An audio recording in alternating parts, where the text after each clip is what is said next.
그리고 하일 찬양대, 우리 에베네셀 찬양대, 찬양만큼 은혜로운 찬양을 들어본 적이 없습니다.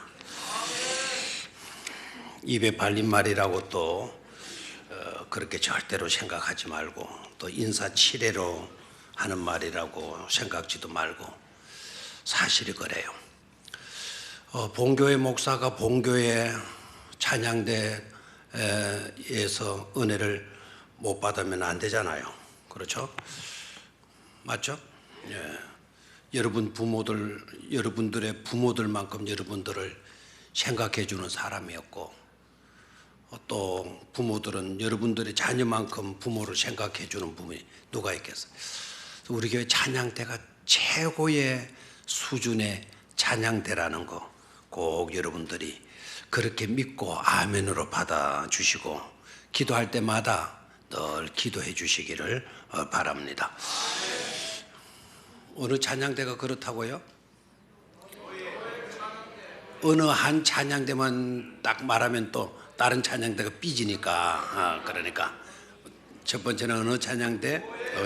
두 번째는 하일찬, 세 번째는 하나 더 있네요. 우리 아동부가 찬양하는 호산나 찬양대도 있네요. 다 귀한 찬양대. 자, 자유에 계신 분들과 인사 나누겠습니다. 당신은 이리 봐도 저리 봐도 앞으로 봐도 뒤로 봐도 특별한 존재입니다. 그렇게 인사들 나누십시오.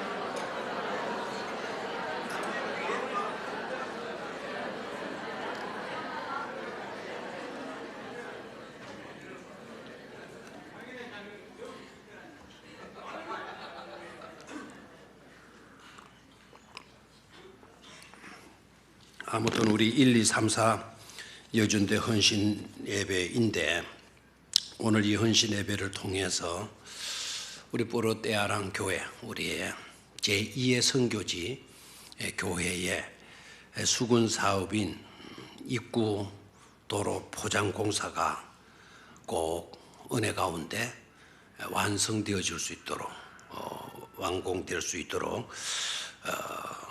여러분 기도해 주시고, 이번 헌신 예배를 통해서 반드시 그 일이 이루어지게 되기를 축원합니다.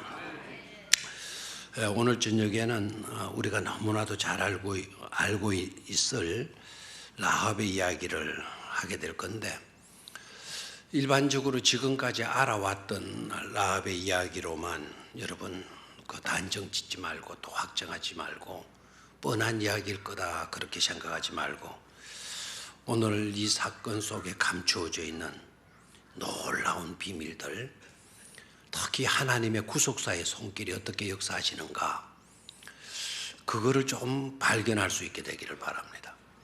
구속사의 손길이 어떻게 미치고 있는가, 그 라합의 삶을 통해서. 그렇다고 한다면 나의 삶 가운데서도 하나님은 동일한 구속사의 손길로 역사하실 수가 있다라는 거예요. 그러니까 라합에게 하나님의 구속사의 손길이 어떻게 닿았고 어떻게 역사를 했는가, 그걸 찾아보면서 나에게도 하나님은 그와 같은 방법으로 어루만져 주시고 역사해 주실 수 있는 것이로구나 하는 그런 깨달음을 가지실 수 있게 되기를 바라고, 그 다음에 이 라합의 문제를 다루다 보게 되면은 이 거짓말의 문제를 어떻게 우리가 해석을 해야 되나, 선의의 거짓말은 거짓말이 아닌 것인가 라는 문제에 대해서 좀 생각을 해보겠고, 하나님의 구원의 범위가 어디까지일까? 하나님의 구원의 범위가 어디까지일까? 즉 복음 선교의 끝지점이 어디일까? 우리는 그렇게 질문하게 되면 이내 대답할 수 있죠. 어디입니까? 근데 그렇죠. 여러분들은 다른 데 가서 커피를 열심히 마셔도 이 카페에는 별로 와서 커피를 안 마시는 것 같아요. 우리 교회 카페 이름이 뭐죠? 땅끝 카페예요. 이름 기똥찬 이름입니다. 카페 이름 중에 이만큼 훌륭한 이름을 가진 카페를 제가 만나보지를 못했어요. 최고의 카페 어디입니까? 여러분들이 대답이 이렇게 희미하니까 누가 우리 땅끝 카페를 귀한 땅끝 카페로 여기주겠어요? 자, 다른 사람은 그렇게 여기지 않는다 하더라도 우리 교회 성도님들은 최고의 카페는 어느 카페다? 땅끝 카페다. 천정이 붙었다 떨어졌다 할 정도로 막 그렇게 큰 소리를 하셔야 돼요. 무슨 카페다? 땅끝 카페. 이름 기똥차다, 기똥차지 않다. 기똥차다. 오직 성령이 너희에게 임하시면 너희가 권능을 받고 예루살렘과 온 유대와 사마리아와 땅끝까지 이르러 내 정인이 되리라 그랬잖아요. 그 땅끝까지, 땅끝 카페에 와서 커피를 마셔야 하나님의 선교 역사가 끝나게 되는 거란 말이죠. 또 아멘을 안 한다니까요. 오늘 김순자 권사님 기도하는데 얼마나 은혜를 받았는지 몰라. 마음의 빗장을 열고 아멘으로 하답하게 하시옵소서. 진짜 제가 늘 드리고 싶은 기도를 드리죠. 여러분 마음의 빗장을 제발 좀 푸시기를 바라요. 세상에서 쏘갔다 하더라도, 그래서 세상에 쏘가지 마음의 빗장을 딱 걸어놨다 하더라도 하나님의 집에서는 그 빗장을 완전히 벗겨내버리고 마음은 활짝 열게 되면 주님이 들어오셔서 성령이 임하셔서 놀라운 변화와 복을 주실 줄로 믿습니다. 어느 카페라고요? 땅끝 카페. 그래서 선교의 범위가 어디까지냐? 하나님의 구속의 범위가 어디까지냐? 땅끝인데, 그렇다면 그 땅끝은 어느 지점일까? 땅끝의 현 주소지는 어디일까? 라는 점에 대해서 말씀을 드리려고 합니다. 첫 번째로 여러분, 이스라엘 백성들이 이제 가나안 들어가잖아요. 지도자가 누굽니까 이제? 내가 이제라는 말을 안 붙이면 다른 이름이 나올 것 같아서 이제 이스라엘을 이끌어가는 지도자가 누구죠? 여호수아예요. 여호수아가 모세의 뒤를 이어서 이스라엘 백성들을 이제 데리고 이끌고 어디로 들어가야 되죠? 가나안 땅으로 들어가야 돼요. 가나안 땅으로. 근데 여호수아가 가나안 땅으로 들어가기 전에 자기가 경험했던 것처럼 정탐꾼을 먼저 보내게 돼요. 우리 성경에는 정탐꾼으로 되어져 있지만 영어로는 스파이를 보내게 돼요. 누구를 보내게 된다? 스파이들을 보내게 돼요. 이 스파이들이 들어가서 해야 될 사명이 뭔가 하니까 두 가지예요. 하나는 여리고를 정탐하는 거예요. 알겠습니까? 어디를 정탐하는 것? 여리고. 예루살렘, 가나안 땅에 들어가는데 첫 번째 관문, 첫 번째 과제가 여리고를 정복하지 못하면 이건 힘들어지는 거예요. 그래서 여리고를 탐지하도록 했고, 또 하나는 여리고만 정탐하고 돌아오면 되는 것이 아니고 여리고를 비롯해서 이스라엘 전체를, 가나안 땅 전체를 마구 돌아와야 돼요. 정탐하고 들어와야 돼요. 됐습니까? 자, 그 일을 위해서 두 사람의 정탐꾼을 보내는데 그 두 사람의 정탐꾼이 딱 들어가서 어디에 가서 주거지를 마련하게 되는가 하니까 누구의 집에 갔다? 그 라합이 어떤 여자죠? 기생이에요. 기생 집에 가서 유숙을 하는 거예요. 그 집에 가서 유숙을 하는데 이놈의 스파이가 얼마나 형편없었는가 하면, 아니면 여리고의 보안 시스템, 치안이 철저하게 되어져 있었던 연구일 수도 있겠죠. 안보에 그와 같은 수준이 꽤나 높아 있었던 것을 보게 돼요. 이 정탐꾼들이 기생 라합의 집에 들어가자마자 신고가 막 들어간 거예요. 여리고의 치안 담당자에게 신고가 들어간 거예요. 이상한 사람이 나타났다. 이상한 사람이 나타나가지고 아무개 집으로 들어갔다. 그 기생집으로 들어갔다. 근데 기생집은 주막이라 생각하면 되겠죠. 우리들의 개념으로 보면 주막으로 이상한 낯선 사람이 들어갔다. 들어가자마자 발각이 된 겁니다. 그렇죠?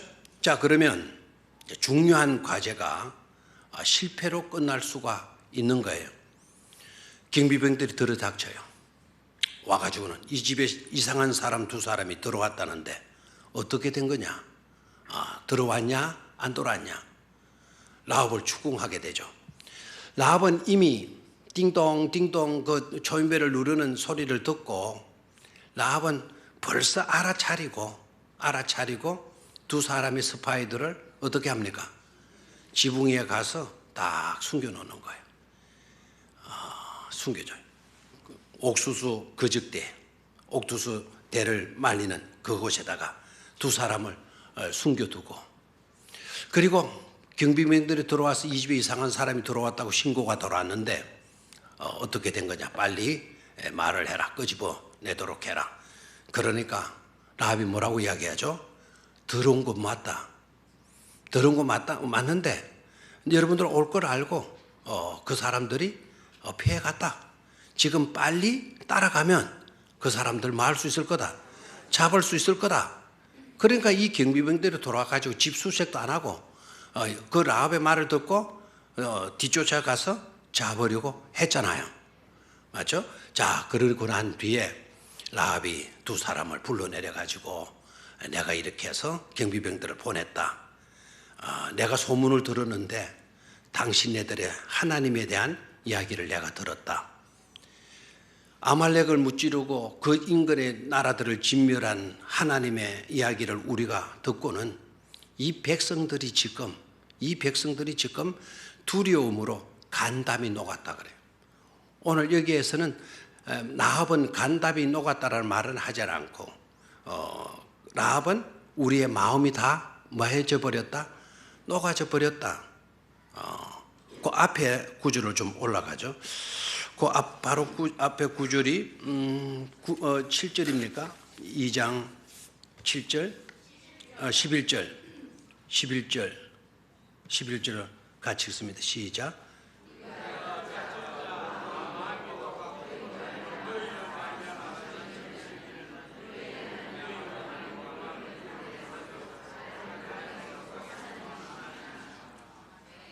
뭐가 녹았다? 내가 그 말을 찾았고 읽으려 하는 게 아니고 9절입니다. 9절. 말하되 여호와께서 이 땅을 너희에게 주신 줄을 내가 아노라. 우리가 너희를 심히 두려워하고 이 땅 주민들이 다 너희 앞에서 뭐 했다? 간담이 농나니 그랬어요. 진행입니다. 지금 뭐가 내리고 있다? 촛불이 타가지고 촛물이 내리고 있다가 아니고 간담이 농나니 이렇게 이야기를 하고 있어요. 그럼 간담은 뭡니까? 간담은 강과 썰개가 녹아 내리고 있나니. 누구의 소문을 듣고? 너희 하나님의 소문을 듣고. 우리가 지금 간도 썰개도 녹아 내리고 있는 판이다 이렇게 얘기를 해요. 됐습니까? 그러면서 당신네들이 언젠가는 이 나라를 정복하게 될 건데 정복하게 되는 그날 내가 너희들을 숨겨서 살려주었잖아. 내가 너희들에게 선대를 했으니까 당신네들이 이 나라를 정복하게 되어질 때 우리 가족들을 뭐 해내라? 살려내도록 해줘라. 똑똑해? 안 똑똑해요? 굉장히 똑똑해. 나 하나 살려달라가 아닙니다. 내 아버지, 내 어머니, 내 오빠, 내 동생 살려주어야 된다. 그러니까 이 스파이가 고마워요, 안 고마워요? 고맙죠.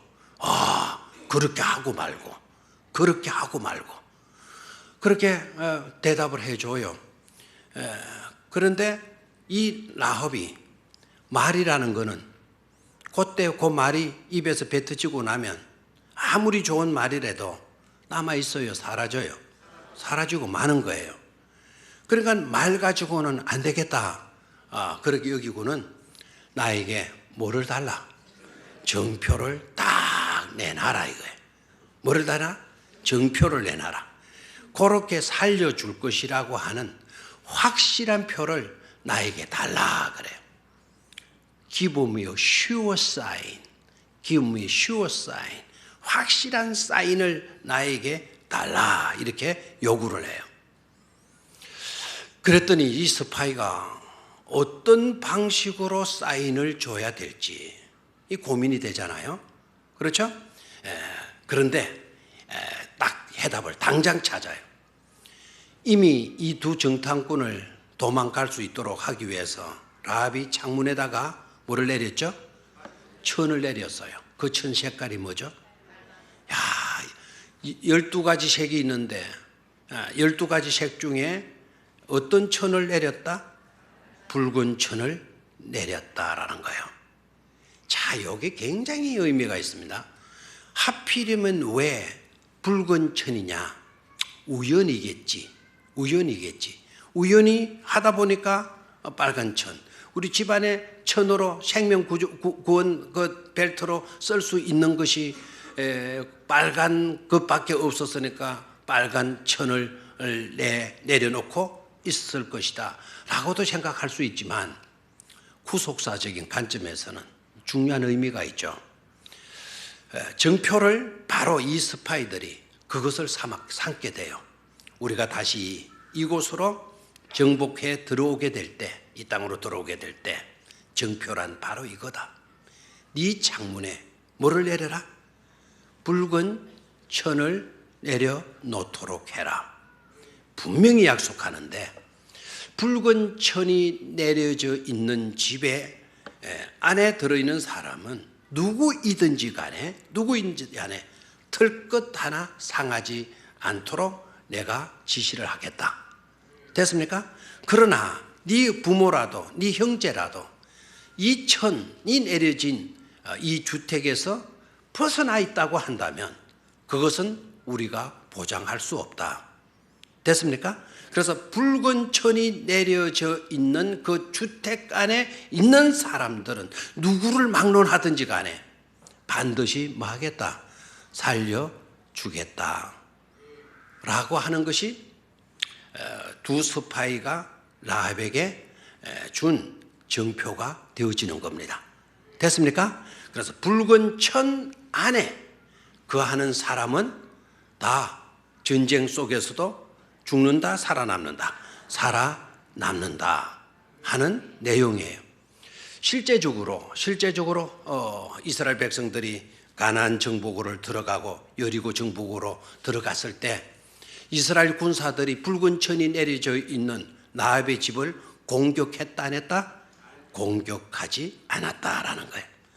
그 붉은 천이 내려져 있는 그 집은 그들의 은신처였고 피난처였고 도피처였고 영원한 요새가 되어진 줄로 믿습니다. 그 사건이 오늘 이 내용의 중요한 사건인데, 자, 여기에서 우리가 봐야 될 것이 바로 뭐냐? 첫 번째로 하나님의 구속사가 어떻게 이루어지는가 하는 것인데, 가나안 정복의 첫 과업을 이루시는데, 가나안 정복이라고 하는 것은 출애굽 백성들에게 주어진 최대의 과제 아니겠습니까? 광야 생활을 아무리 멋들어지게 보냈다 하더라도 약속된 가나안 땅을 들어가지 못했다고 한다면 무슨 의미가 있겠습니까? 약속된 가나안 땅에 들어가는 것은 그들에게 있어 최대의 과제, 과업이 아닐 수가 없는 것이죠.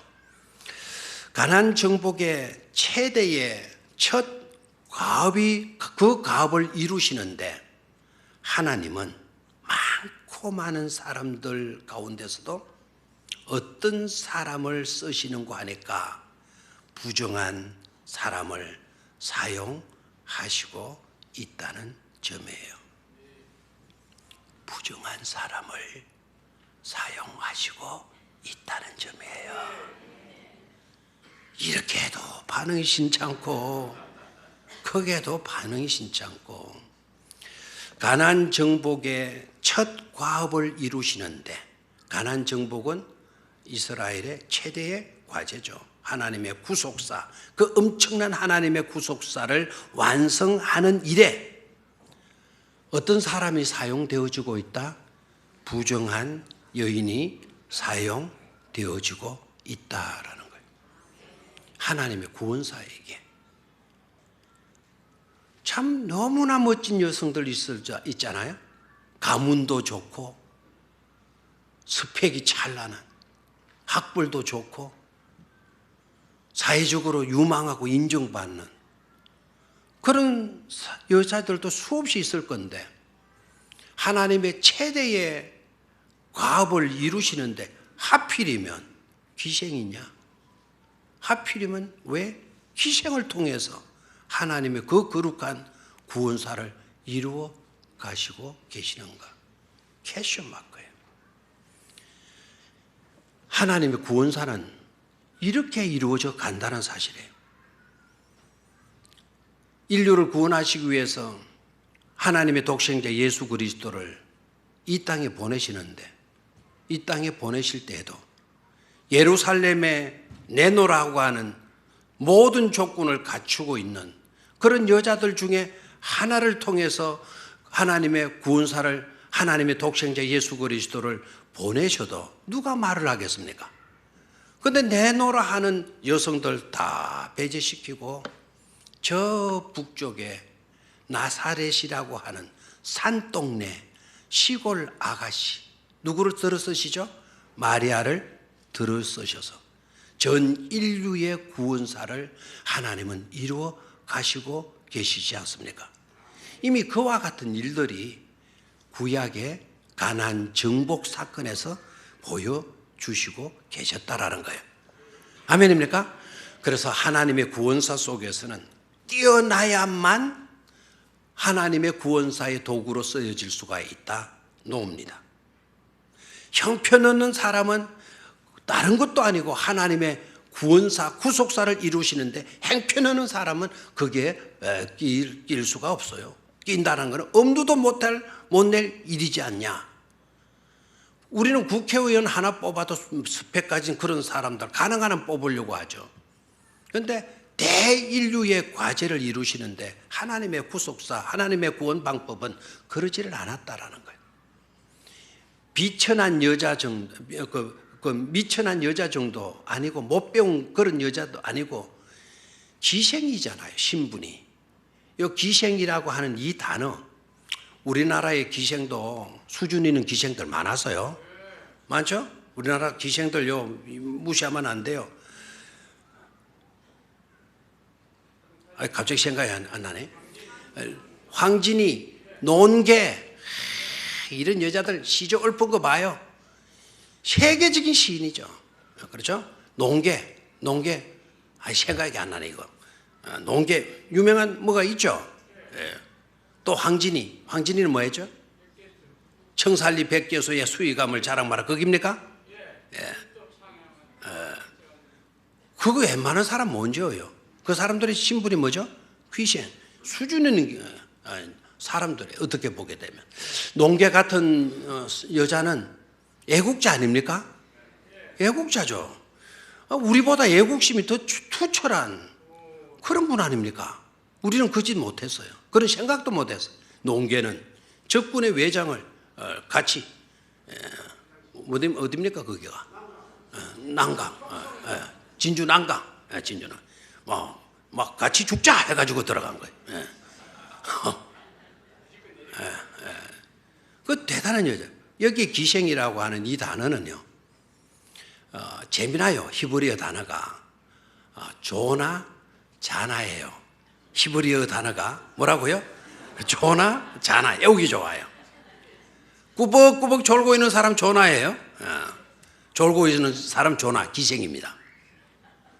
오늘 졸다가 또 상처 먹고 가지 마시기를 바라요.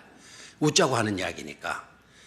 그 조나라고 하는 그 단어는 기생이라는 말로 번역을 하는데 몸을 파는 사람이에요.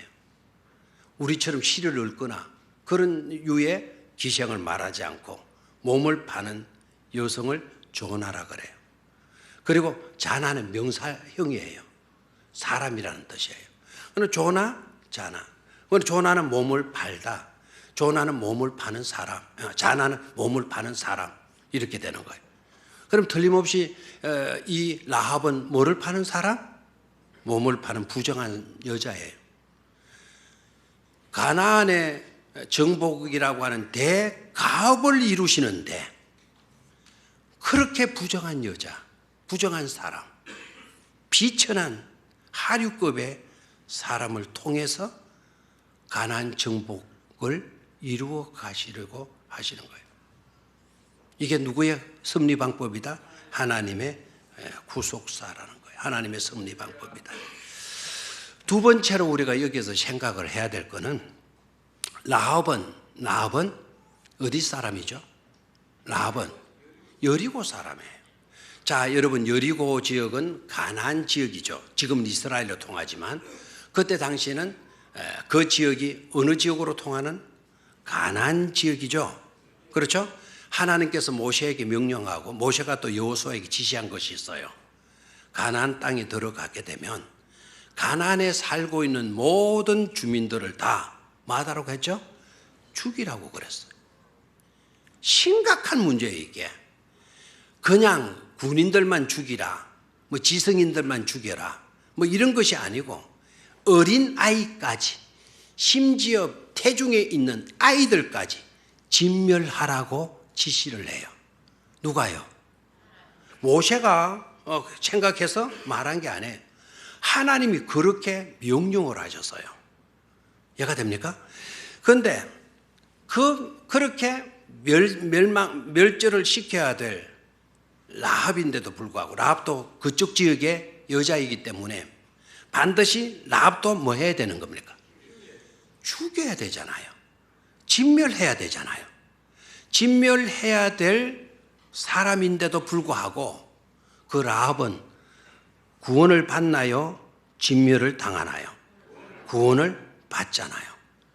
진멸의 대상인 가나안 사람인데도 그렇지만 라합은 구원을 받게 되는 것을 보게 돼요. 여기에서 중요한 과제가 남죠. 하나님의 명령인데 그런데 어떻게 라합은 또 살아남게 되나? 여기에서 중요한 것을 깨달아야 돼요. 라합이 누구를 믿은 거죠? 누구를 믿은 거죠? 하나님을 믿었기 때문에. 그래서 믿음의 위력이라고 하는 것은 대단한 것임을 깨달아야 돼요. 믿음이라는 것은 진멸하라고 하나님의 명령이 떨어졌음에도 불구하고, 그럼에도 불구하고 그들 가운데 하나님을 인정하고 하나님을 받아들이는 믿음이 있게 되게 되면 살아남게 된다라는 것을 보여주는 중대한 의미가 있는 사건이 아닐 수가 없는 것이죠. 아멘입니까? 진멸의 대상이라도 하나님을 믿으면 뭐를 받게 된다? 구원을 받게 된다라는 거예요. 자, 두 가지를 먼저 말씀을 드렸어요. 하나는 가나안 정복이라고 하는 대과업을 이루는 데 있어서 내노라 하는 인물들이 사용되어진 것이 아니고, 그렇죠? 비천한 신분의 사람, 부정한 사람이 그 일에 도구로 사용되어지고 있다라는 점이에요. 아멘입니까? 그래서 여러분, 지금 우리들의 형편이 어떤 형편에 있든지 간에 절대로 낙심하거나 좌절하거나 절망하거나 탄식하거나 포기하지 말아야 돼요. 나 같은 죄인이라도 하나님의 놀라운 구원사를 이루시는데 도구가 될 수 있다 없다? 도구가 될 수 있다라는 거예요. 라합은 우리에게 엄청난 희망을 안겨다 주는 그런 인물이 아닐 수가 없는 줄로 믿습니다. 세 번째로 라합의 거짓말이에요. 라합의 거짓말. 자, 라합이 사실대로 말을 했나요? 자기 경비, 자기 나라를 지키는 자들에게 사실대로 말을 했나요? 거짓말로 둘러댔나요? 거짓말로 둘러댔습니다. 여러분, 아무 때나 무슨 일에 있어서나 거짓말로 둘러대는 거 괜찮죠? 안 괜찮습니까? 그럼 라합은 이렇게 둘러대도 야단 맞지 않고, 라합은 괜찮고 우리들은 안 되는 겁니까? 이게 불공평이네요. 자, 라합의 거짓말. 자, 이렇게 해서 이제 나오게 되면 선의의 거짓말은 괜찮다 또 이렇게 이야기를 해요. 나쁜 뜻으로 말한 거짓말이 아닐 때, 계획적이고 의도적으로 거짓말한 것이 아니라고 할 때에는 괜찮다라는 식으로 받아들이려고 하는 사람들이 있어요. 상황윤리를 또 이야기하는 사람이 있어요. 그 상황에는 어떻게 할 수 없지 않냐.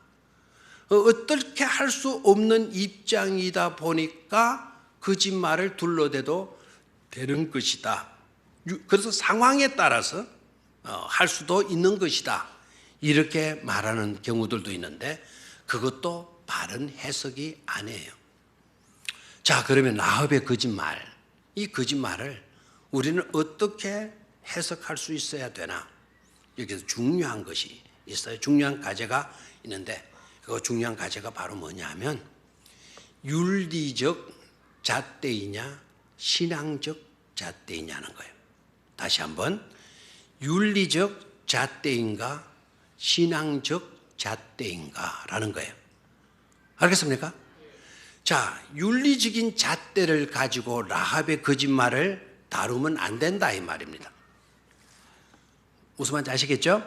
그러면 라합의 거짓말을 어떤 잣대를 가지고 와서 다루어야 되는 거 하니까 신앙적 잣대를 가지고 와서 다루어야 된다라는 거예요. 알겠습니까? 자, 오늘 지금 시간이 좀 촉박한데 뭐냐면 그 다음에 봉교 목사니까 강사는 왔다가 그날 그 시간 전파하고 가면 그만이지만 봉교 목사는 오늘 아니면 또 다음 주가 있잖아요. 다음 주에 하다 뭐냐면 다음 주 이 주점을 다루겠는데, 자, 이 신앙적 잣대로 해석을 해야 된다라는 것은 하나님의 구원사라고 하는 것이 강조가 되어졌어요. 됐습니까? 그럼 신앙적 잣대는 하나님의 구원사의 잣대를 의미하게 돼요. 어떤 잣대? 하나님의 구원사의 잣대. 이 땅은 가나안 땅은 하나님의 구속사적인 관점에서 반드시 누가 정복하게 되어져 있죠? 이스라엘 백성들이 정복하기로 되어져 있는 것 아닙니까? 그 땅을 하나님께서 누구에게 주신다고 그랬죠? 이스라엘 백성들에게 주심하고 하나님께서 약속해 주시지 않았습니까? 그래서 이스라엘 백성들은 그 약속 붙들고 지금까지 여기까지 달려온 거예요. 그래서 이것은 윤리적 잣대로 보면 안 되고 신앙적 잣대로 해석할 수밖에 없는 거예요. 됐습니까? 그러면 그 땅에 이스라엘 백성들이 들어가서 정복하는 것은 하나님의 뜻하심, 하나님의 뜻하심이 아님. 어떤 것입니까? 하나님의 뜻하심이죠. 하나님의 뜻하심이에요. 지금 라합은 하나님의 구속사의 관점에서 지금 모든 것을 바라보고 있는 거예요. 이 땅은 누가 들어와서 차지할 땅이다. 이스라엘 백성들, 하나님의 백성들이 들어와서 차지하게 될 뭐라고요? 땅이다라는 거예요. 그래서 라합은 그쪽에 서 있는 것을 보게 돼요. 자, 시간이 없기 때문에 두 가지를 빨리 언급을 할게요. 다시 말하면 라합은 소유적 인생을 살고자 하지 않고 소속형 인생을 추구한 거예요. 무슨 말인가 하니까 소유하고자 하는 철학을 가지고 가치관을 가지고 라합이 모든 것을 풀어나가는 것이 아니고 내가 소속되어야 된다. 소속 차원에서 이 사건을 해석하고 있는 거예요. 무슨 말인지 알겠습니까? 자, 설명을 할 수밖에 없네요. 제가 말하고 하고 나서도 여러분들이 잘 이해 못할 것이다 생각이 돼요. 일단 간첩이 들어왔어요. 간첩이 들어왔으니까 라합이 신고하면 얼마를 받을까요? 포상을 받겠어요? 못 받겠어요? 포상을 받은 거예요. 그리고 일약 스타가 되는 거예요. 자, 신고하면 우리나라도 간첩 신고하면 옛날에 얼마씩 준다 그랬죠? 제가 기록할 때는 처음에는 100만 원, 그 다음에 1000만 원, 그 다음에 5천만 원, 그 다음에 1억까지 올라가는 걸 들었어요. 간첩 한번 신고하면 얼마를 번다고요? 얼마나 받는다고? 1억 받아요. 이때도 마찬가지입니다. 스파이가 들어왔다니까요. 스파이 신고하게 되게 되면 포상금 주어질 수가 있어요. 그런데 라합은 소유형 인생을 사는 사람이 아니에요.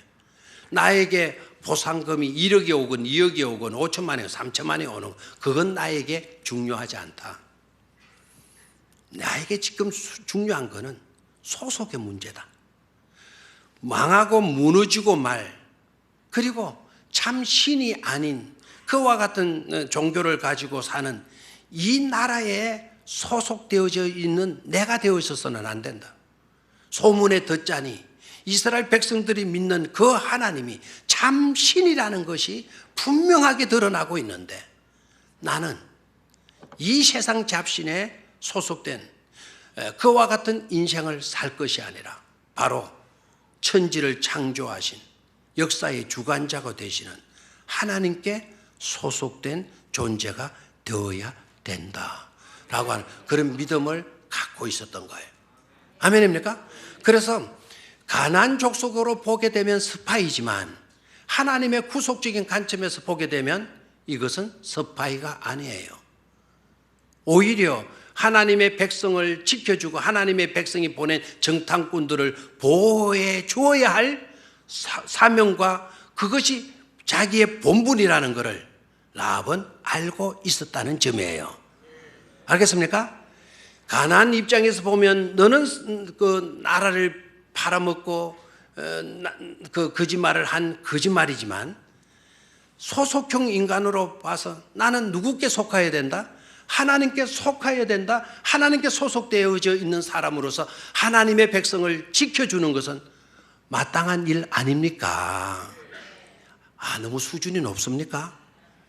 그래서 소유형 인생을 사는 라합이 아니고 뭐라고요?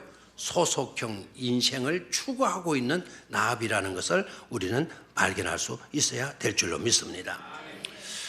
그리고 세 번째는 하나님의 구원의 범위가 어디까지인가? 하나님의 구원의 범위가 어디까지인가를 우리 묻지 않을 수가 없어요. 자, 하나님의 구원의 범위는 어디까지죠? 아까 우리 말씀을 드렸죠. 어디까지? 땅끝까지예요. 땅끝까지. 그런데 오늘 이 시점에서 보게 되면은요, 하나님의 구원의 범위는 땅끝까지가 분명한데 그 땅끝이 어디냐라는 거죠. 땅끝이 어디냐. 율법의 기준으로 보게 되면 진멸되어야 할 대상인 바로 가나안 이 땅이 땅끝이 되는 거죠. 그리고 그 가나안 땅에 가나안 백성의 신분을 가지고 있는 가장 밑바닥에 처하여 있는 그 귀신 라합, 그 라합이라고 하는 인생이 지역적으로의 땅끝을 말하지 않고 기생인 신분의 그 밑바닥 인생을 살고 있는 비천한 가나안 여인이었던 이 기생 라합이라고 하는 기생의 자리가 곧 땅끝이지 않느냐는 거예요. 이해가 되겠습니까? 그러니까 꼭 지리적인 땅끝을 생각하지 마시기를 바라요.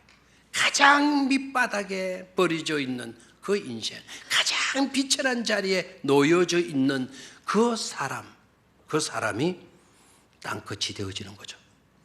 놀랍게도 하나님은 그런 밑바닥의 인생, 가장 비천한 자리에 있는 그런 인생도 하나님은 뭐하지 않으셨다? 외면하지 않으셨다라는 거예요.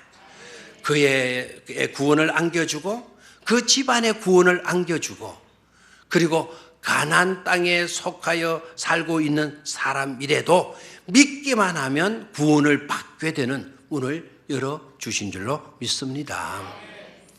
우리가 캄보디아 선교를 하고 저 못 사는 나라 대상으로 해가지고 우리 복음을 전하고 선교적인 사명을 감당합시다.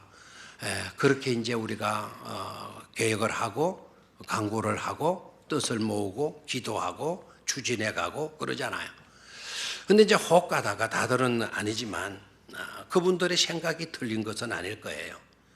아니 우리 지역에도 할 일들이 많은데 이 지역에도 할 일들이 많은데 자, 이 지역의 문제를 떠나서 우리 교회 안에도 해야 될 일이 많아요, 적어요? 많죠. 우리 교회 안에도 해야 할 일이 많아요. 오늘 당장 건의가 들어오고 보고가 들어온 게 뭐냐면 목사님 탁구장이 너무 좁습니다. 그래서 탁구 다이 일본 말이죠. 탁구대도 하나 더 누리고 자동 공 나오는 거 그것도 목사님 하나 사고 또 어떤 장로님은 막 저 현장에 가보고 아이고 이 양 탁구장 그 만들 때 1m만 더 넓힐까 1m만 더 넓힐까 아이고 1m 더 넓혀도 됐는데 막 이제 이렇게 막 좋은 건의들이 돌아왔어. 우리 교회도 할 일이 많아요, 적어요? 많죠. 우리 교회도 필요한 재정이 필요한 요소들이 굉장히 많아요. 우리 교회도 할 일이 많은데 뭐 캄보디아까지 가서 그것도 뭐 도로 포장하는 것까지 우리가 신경을 써야 되느냐 이런 생각들도 가질 수가 있는 거예요. 근데 그건 우리 생각이에요. 일리가 있는 생각일 수도 있어요. 그런데 하나님의 구원사를 생각해 보세요. 그것보다 더 못한 가장 잘못되어져 있는 인생을 살고 있는 사람까지도 우리 하나님이 신경을 쓰셔야 안 쓰셔요? 쓰시고 있죠. 이스라엘 백성들 안에도 도움을 필요로 하는 사람들이 왜 없었겠어요? 해야 될 일, 과제들이 굉장히 많이 있을 수 있어요. 이 일도 버리지 말고 그 일도 버리지 말아야 될 줄로 믿습니다. 우리의 모든 일들을 다 해결해 놓고 선교하려고 그러면 10년이 가고 100년이 가도 못해요. 우리도 할 일이 있고 우리도 시급한 과제들이 놓여 있다 할지라도 그래도 선교하게 되면 하나님이 반드시 복을 주셔야 안 봐요. 주셔요. 복을 주실 수밖에 없으신 거예요. 그래서 복을 주셔요. 복을 주시게 되면 선교일 감당하다가 우리가 복을 받게 되게 되면 우리 안의 문제도 과제도 풀어지게 될 줄로 믿습니까? 놀라운 하나님의 섭리의 방법이에요. 그게 하나님의 역사하심의 방법입니다. 자, 제가 아까 소유형 인간에서 어떤 인간으로 소속형 인간으로 나합이 살고자 했다. 우리는 반대죠. 소속의 문제를 별로 생각 안 해요. 어떻게 하든지 어떻게 하든지 좀 돈 좀 많이 잘 벌 수 있는 곳이 없을까? 우리는 그걸 치중해요. 라합은 반대였어요. 소유보다 뭐라고요? 누구께 속하느냐? 내가 하나님께 속하는 것이 중요하다라는 거예요. 그리고 라합은 그것을 자기에게 주어진 하나님이 주신 최대의 은혜의 결과로 받아들이고 있는 거예요. 이때를 위해서 하나님은 하나님의 사람을 우리 가정에 보내주신 걸로 생각하고 있어요. 골칫덩어리가 돌아왔다. 큰일 날 사람들이 우리 집에 돌아왔다. 빗장 걸어다는 게 하지. 다른 집에 가서 알아보시오. 이게 아니에요. 두 정탐꾼들이 딱 들어올 때 아하, 하나님이 우리 가정 구원하라고 나에게 복을 주시려고 이 사람들을 우리 집에 보내주신 것으로 라합은 받아들였다는 사실이죠. 아멘입니까? 라합은 그렇게 해석을 하는 거예요. 지금 우리는 우리에게 이런 사람들이 들어오면 짐으로 생각하고 두려움으로 생각하고 부담으로 생각해요. 그러다 보니까 복을 못 받는 거예요. 라합은 정말 위기의 일들이에요. 간첩이 자기 집에 돌아왔다. 큰일 날 일 아닙니까? 근데 라합은 큰일 났다 생각 안 해요. 하나님이 우리 가정 구원하려고 하나님께서 우리를 사랑하시고 기억하셔서 이 사람들을 다른 집이 아니고 어디로 보내주셨다고? 우리 집으로 보내주셨다고. 아멘입니까? 해석을 라합은 이렇게 하고 있는 것을 볼 수가 있죠. 자, 결론을 맺습니다. 진멸의 대상도 하나님을 믿으면 뭘 받을 수 있다? 구원을 받을 수 있다. 아멘입니까? 하나님은 비천한 자리에 있는 사람도 하나님의 대가업을 이루시는데 도구로 쓰신다, 쓰시지 않는다. 하나님이 쓰신다, 쓰시지 않는다. 쓰신다라는 거예요. 쓰신다. 우리는 거기에 대해서 감사할 수 있어야 될 줄로 믿습니다. 하나님은 쓰셔요. 미국의 대통령 가운데 클리멘트라고 하는 대통령이 있어요. 이 사람 참 존경할 사람인데, 이 사람이 대통령 취임할 때, 미국은 대통령 취임할 때 어떻게 해요? 손을 들거나 이렇게 하지 않고 대법원의 판사가 뭐를 받쳐줘요? 성경을 딱 받쳐줘요. 법보다도, 헌법보다도 하나님의 말씀의 권위를 그네들은 더 인정하고 있다는 거죠. 헌법 위에 최고의 법, 우리는 최고의 법이 헌법인데 미국은 그 최고의 법, 헌법 위에 뭐를 두고 있는 거죠? 하나님의 말씀. 이 성경 위에 손을 딱 끊고 선서를 하면서 한 유명한 연설문이 있어요. 그 유명한 연설문이 바로 뭔고 하니까 클리멘트가 대통령이 딱 당선되고 난 뒤에 성경 위에 손을 얹고 선서를 하면서 이런 이야기를 해요. 방탕한 청년이 오늘 이 자리에 서게 된 것은 오직 성경의 힘이었습니다. 방탕한 청년이 오늘 이 자리에 서게 된 것은 뭐의 힘이라고요? 성경의 힘이었다고. 방탕한 청년도 클리멘트가 방탕한 시절을 보냈던 것 같아요.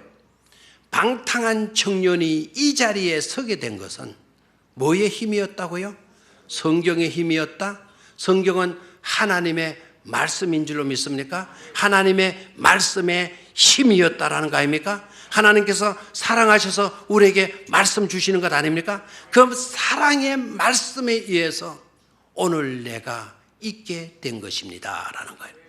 하나님은 방탕하게 살았던 사람도 쓰신다라는 거예요. 대통령이 되게 하신다라는 거예요. 아멘입니까? 우리는 하나님 안에서밖에 희망을 찾을 수가 없는 줄로 믿습니다. 하나님 안에서 희망을 가지고 땅끝을 바라볼 수 있는 그런 믿음의 성도들이 다 되어지기를 주의 이름으로 축원합니다.